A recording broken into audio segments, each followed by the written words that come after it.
It's started off with mum and dad. I suppose I've been farming since the 60s. So pretty unique place. It's we farm just over 8,000 acres. It's a massive big floodplain, so yeah, big depth of soil. So basically you can grow anything from pulses to cereals to everything. So so everything here was like puts through the feedlot, anything from the silage, the corn, the sorghum, the wheat.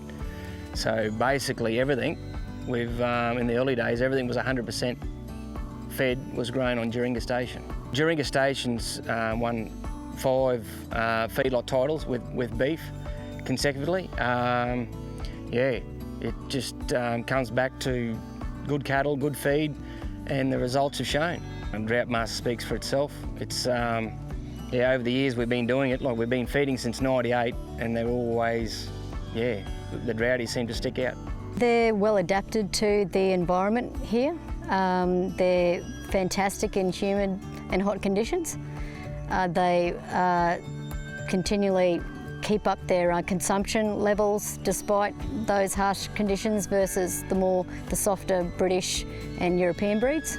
We predominantly target the 100-day export market. So, but there are customers that we feed for who are hitting that sort of 70-day trade, but predominantly 100-day grain-fed. They're just well suited to the environment. You've got all kinds of extremes here. It's just a hot, tropical place to be, and they seem to function well. Well, I guess as an example, we had a mob here a couple of summers ago, and those conditions were very extreme. The Droughties were up at the trough, eating freely, whereas the other softer cattle were back at the water troughs, just trying to get cool. So it's that, and that's what you want an animal in the feedlot to be doing. You want them to be up eating. Ended up with a feed conversion ratio of 4.4 to 1 on a dry matter basis, and it was just phenomenal when the ratios can change from like about 4.5 to 7.5, depending on the animal, and also the quality of the animal as well.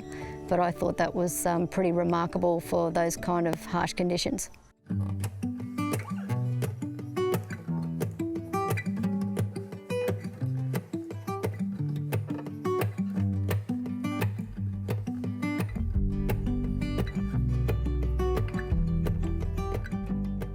I think the Droughtmasters are, well, they're a flat back, and they're soft enough to lay down a bit of cover, and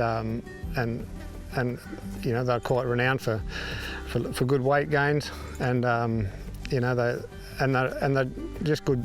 They suit most markets, and you know, they handle in the feedlot situation good too.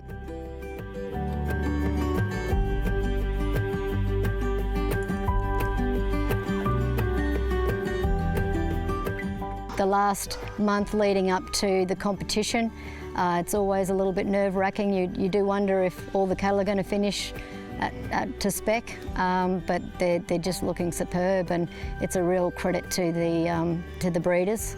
We've got an amazing bunch of clients that are loyal to us and keep coming back every beef, and so and there's definite award winners in there. You don't chase accolades, but it's always good to feed quality like this. You know, it's pretty enjoyable, that last feed of the day. You look over the backs of them, they just look like aircraft carriers, all of them, and yeah, no, they're pretty handy.